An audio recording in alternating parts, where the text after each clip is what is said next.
ഏകദേശം 20 വർഷങ്ങൾക്ക് ശേഷം വീണ്ടും ഒരു വൈറൽ നിമിഷം ഉയർന്നു വന്നിരിക്കുകയാണ്. മുൻ ഇന്ത്യൻ പേസർ സഹീർ ഖാന് ഒരു ആരാധകയുടെ മറക്കാനാവാത്ത വിവാഹ അഭ്യർത്ഥന തിരികെ വന്നിരിക്കുകയാണ്.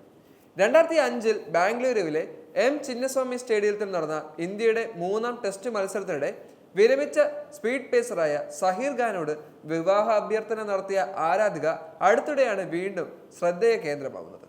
യഥാർത്ഥ ലൈവ് TV നിമിഷത്തിൽ ആരാധക സഹീർ ഞാൻ നിന്നെ സ്നേഹിക്കുന്നു എന്ന പ്ലക്കാർഡ് ഉയർത്തിപ്പിടിച്ചിരുന്നു. ഹൃദയസ്പർശിയായ രംഗം ശ്രദ്ധ പിടിച്ചുപറ്റി.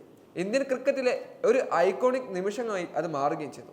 കഴിഞ്ഞ വർഷം ഓഗസ്റ്റിൽ ഗൗതം ഗംഭീറിന് പകരക്കാരനായി സഹീർ LSG മെന്ററായി.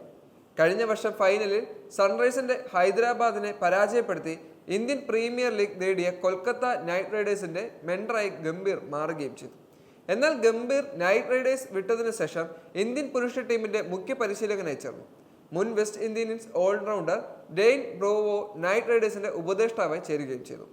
സഹീറിനെ ടീമിൽ ഉൾപ്പെടുത്തിയതിനു ശേഷം സൂപ്പർ ജയൻസ് മികച്ച തീരുമാനമെടുത്തുവെന്ന് സഹീറിന്റെ നിയമനത്തിനു ശേഷം മുൻ Indian chief selector MSK Prasad അറിയിക്കുകയും ചെയ്തിരുന്നു. സഹീർ ഖാന്റെ നിലവാരത്തിലുള്ള ഒരാളെ ടീമിന്റെ മെന്ററായി നിയമിച്ചു എന്നത് ലക്നൗ സൂപ്പർ ജയൻസിന് വളരെ സന്തോഷകരമായ വാർത്തയാണ്. പ്രസാദ് സ്പോർട്സ് കിഡ്സിന്റെ അഭിമുഖത്തിലാണ് ഇദ്ദേഹം അത് വ്യക്തമാക്കിയത്.